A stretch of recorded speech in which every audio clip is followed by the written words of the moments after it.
It is a funny story because everything started with a set. And we have a friend that she sent us this set. She said, do you think when you need this? This is for another theater company. And I say, jokingly, well, not exactly, but maybe for our own theater company. My daughter had been doing theater. We were teaching at another theater program, and Tech Week was very far for us. Shows were far, and we found that there was a community on the west side of town that were looking to have a place where they can do theater. And as a joke, 3 families got together, and that's how Capa started. The main goal is that everything we do, we want to make sure we glorify God, and we want community. We want to create a sense of community for these kids, a safe environment, a place where parents are comfortable dropping their kids off. So that's very important for us to make sure that we create that for them. We want to make sure that they know that they're loved by Christ and that they are building that community together. And then by using their God-given talents and understanding that God gave them those talents, then they can use that to glorify Him, whether it's through theater or music or dancing or speech class or Spanish class. That's the most important thing for us as when it comes to empowering, and we want them to know that that power and that strength comes from the Lord. We heard about Capa. It was actually, we always describe it as a godsend and God's timing. So I have a daughter, her name is Kaylee, and she was looking for an outlet. She's homeschooled and didn't have much social interaction.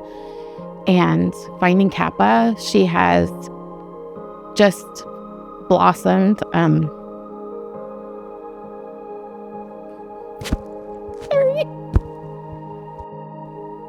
Just being a part of Capa has given her a community. She's grown in her confidence, and I didn't even know the ability she had, and how brave it is for all the kids, not just my daughter, but how they're just so brave to go out there and do what they do. It's amazing.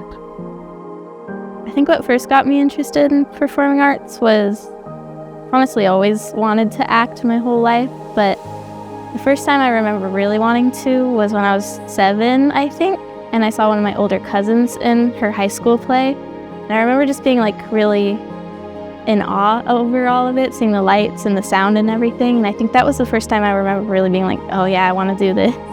I always cry when I talk about these kids. Okay. Oh gosh. Give me a moment. With this one specific girl. Oh gosh.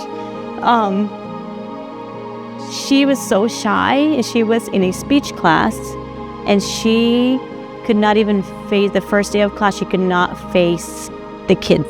She couldn't face the teachers. I'm gonna cry. This is crazy. She's standing in front. This is in the speech class, and it is an amazing class because it's not only about learning how to speak in public, it's about learning about yourself, learning about what you do, like you are as a person.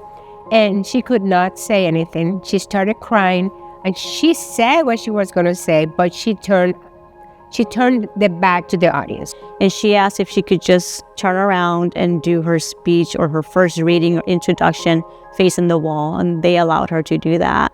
But that, it broke my heart. It broke my heart, and actually I stand up and give her a hug, and I tell her, you know what? It's okay. It's going to be okay. That same girl, by the end of speech class, was the best orator. She was the best, she was number 1 in the class, and she confidently stood there and gave her presentation with parents and peers in the classroom.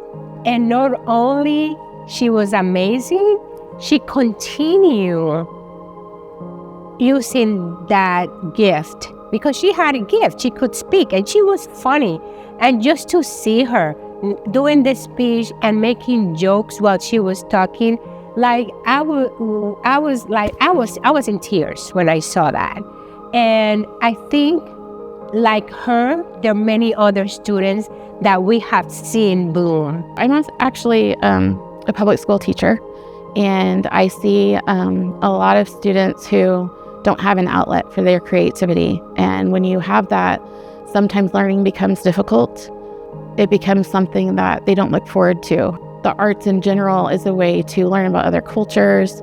It enhances reading ability. It enhances cognitive thinking, verbal skills, and I have actually witnessed this in my own children's lives. I think how it's helped me grow the most personally is I was really shy when I first joined. I didn't really talk to anyone that much. And then I think as I started to grow and get closer to people, I definitely came out my shell a lot more, and I was more ready to audition for bigger things, and I was more up to the roles. And I think, just getting over that shyness was really important for me. The biggest challenges Capa is facing right now, I will say the two biggest ones are we've outgrown the building where we meet. We are very thankful that we get to meet here, but we do need a bigger place. We need a bigger stage. We've had to cap our classes and leave kids on the waiting list because we just don't have the room, even though we've added days in the week in classes. The number two is just having enough funds for certain productions, like getting mics. We need mics for our productions. Getting a building would be really helpful because obviously we're really thankful for the space we have, but being able to expand, we could offer more classes.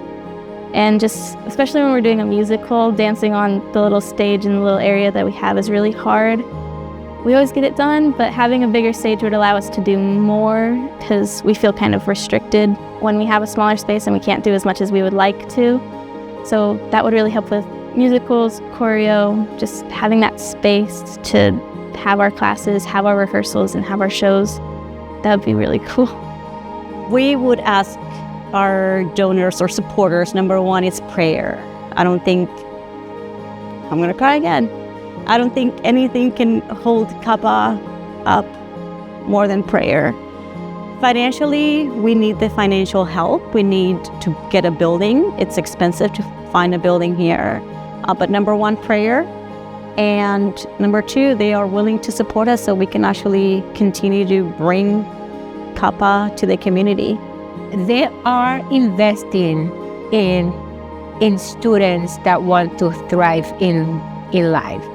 They will be investing in a child to develop and to become more comfortable where they at, to be able to stand up in public, because theater is not only about acting, it's about wherever they go, like even when they go to a job interview, like they can project, they can really use their diction because they went through this process. It's about a training for the future. Yeah, donations to Capa, I think, would foster their ability to keep the program going, to be able to get their own building, which would just be amazing to watch these kids have a place. They're already part of a family, but I think they could even have a place where they call home.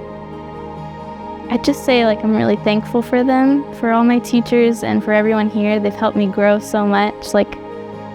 Again, I just was really shy my first semester. I got maybe 10 lines, and then I got a lot more confident. I got a solo last semester, and I've just really grown with them, and I feel really comfortable around all my teachers and all my classmates, and I feel really confident, and I think that's the most important thing. Again, just having that space where you feel comfortable to talk to anyone or to just have fun is the most important thing.